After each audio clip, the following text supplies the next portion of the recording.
बालों के झड़ने की बात हो और घर में हर कोई अचानक एक्सपर्ट ना बन जाए, ऐसा तो हो ही नहीं सकता। कोई कहेगा अरे ये वाला शैम्पू लगा लो, तो कोई बोलेगा कद्दू के बीज खाओ। और फिर इंटरनेट और टीवी पर सेलिब्रिटीज के विज्ञापन। भाई इतने सारे सलाहों के बीच में कंफ्यूज होना तो बनता है। तो चलिए आज इसी उलझन को सुलझाते हैं और सीधे साइंस की बात करते हैं। अगर किसी को भी जानकारी के इस अंबार में खोया हुआ महसूस हो रहा है तो वो अकेले नहीं है। आज हम इन सब में से सच और झूठ को अलग अलग करेंगे, समझेंगे कि बालों के झड़ने के पीछे की असली साइंस क्या है और कौन से तरीके हैं जो वाकई में असर दिखाते हैं। ठीक है, तो सबसे पहले ये समझना जरूरी है कि हर तरह का बाल झड़ना एक प्रॉब्लम नहीं होता। रोजाना कुछ बालों का टूटना और एक मेडिकल कंडीशन के तौर पर बालों का झड़ना, इन दोनों में जमीन आसमान का फर्क है। अच्छा, अब जरा इस पर ध्यान दीजिए, क्योंकि ये सबसे जरूरी बात है। एक तरफ है हेयर शेडिंग, मतलब बालों का सामान्य रूप से टूटना। ये एक नेचुरल प्रोसेस है जिसमें बाल वापस उगाते हैं। ये अक्सर टेम्पररी होता है, जैसे किसी बीमारी के बाद। लेकिन दूसरी तरफ है हेयर लॉस। ये है असली समस्या। इसमें बाल की जड़ यानी हेयर फॉलिकल ही कमजोर या खराब हो जाती है। नतीजा, बाल वापस नहीं उग पाते और ये प्रॉब्लम वक्त के साथ बढ़ती ही जाती है। तो कितने बाल झड़ना नॉर्मल है? देखिए, साइंस कहता है कि अगर रोज 50 से 100 बाल झड़ रहे हैं तो ये बिल्कुल सामान्य बात है। इस पर घबराने की कोई जरूरत नहीं है, क्योंकि शरीर में लगभग इतने ही नए बाल रोज उग भी तो रहे होते हैं। तो अगर 50-100 बाल रोज झड़ना नॉर्मल है, तो फिर वो क्या चीज है जो धीरे धीरे गंजेपन की तरफ ले जाती है? असल में इसका जवाब हमारे जीन्स और हार्मोन्स में छिपा है। चलिए देखते हैं ये काम कैसे करता है। ज्यादातर मामलों में बालों के झड़ने की जड़ यही प्रोसेस है। हमारे शरीर में एक हार्मोन होता है, टेस्टोस्टेरॉन। एक एंजाइम इसे डीएचटी नाम के दूसरे हार्मोन में बदल देता है, और यही डीएचटी असली विलन है। ये बालों की जड़ों यानी फॉलिकल्स पर हमला करके उन्हें सिकोड़ देता है, छोटा और कमजोर कर देता है, जिससे बाल पतले होकर झड़ने लगते हैं। और ये है सबसे बड़ा कंफ्यूजन जो लोगों को होता है। अक्सर लोग ब्लड टेस्ट करवाते हैं और उनके हार्मोन का लेवल बिल्कुल नॉर्मल आता है। तो प्रॉब्लम हार्मोन की मात्रा में नहीं है, प्रॉब्लम है बालों की जड़ों की उस हार्मोन के प्रति जेनेटिक सेंसिटिविटी में।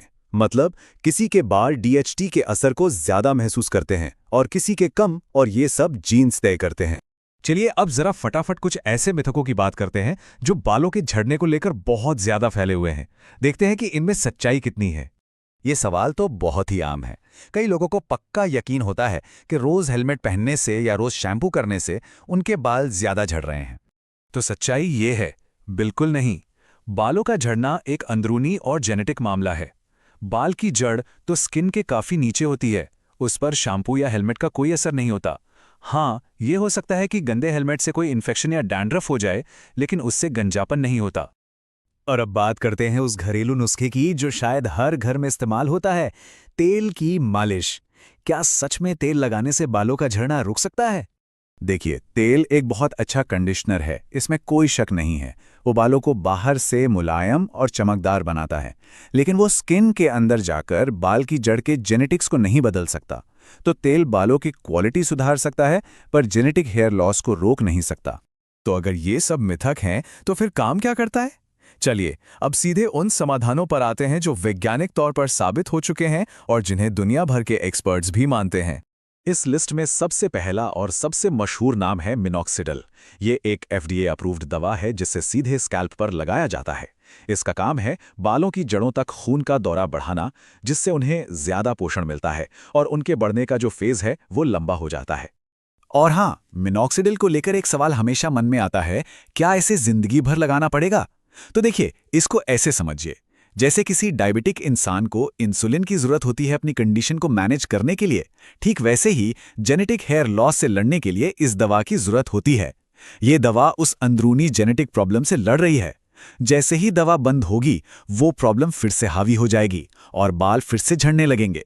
इसके बाद आती हैं वो दवाएं जो सीधा समस्या की जड़ यानी उस डीएचटी हार्मोन पर हमला करती हैं। फिनास्टेराइड और ड्यूटास्टेराइड, ये वो दवाएं हैं जो डीएचटी को बनने से ही रोक देती हैं। ये खाने वाली गोलियों या फिर सीधे स्कैल्प में लगने वाले इंजेक्शंस के रूप में भी मिलती हैं। अब एक नज़र क्लिनिक में होने वाले कुछ पॉपुलर ट्रीटमेंट्स पर डालते हैं। पहला है PRP, जिसमें किसी के अपने ही खून से ग्रोथ फैक्टर्स निकालकर स्कैल्प में इंजेक्ट किए जाते हैं। इसे एक्सपर्ट्स 10 में से 7 की रेटिंग देते हैं। उससे एक कदम आगे है जीएफसी, जो पीआरपी का ही एडवांस्ड वर्जन है और इसकी रेटिंग है 8.5।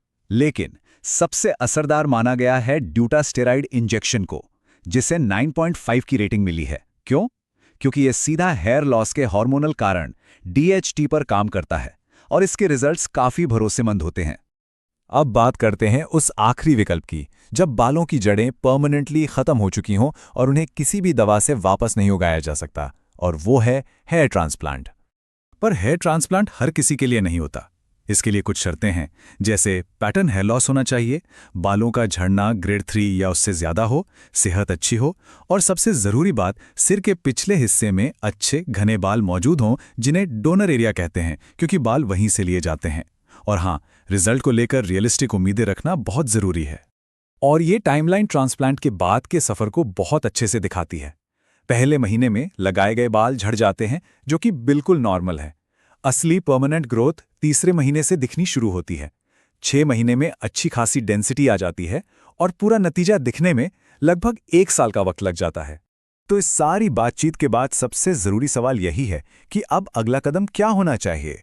देखिए, इसका एक ही जवाब है, सही जानकारी के आधार पर सही समय पर एक्शन लेना। मिथकों और घरेलू नुस्खों पर कीमती वक्त गंवाने से कहीं बेहतर है कि किसी एक्सपर्ट से सलाह ली जाए और इस प्रॉब्लम को शुरुआत में ही वैज्ञानिक तरीके से संभाला जाए।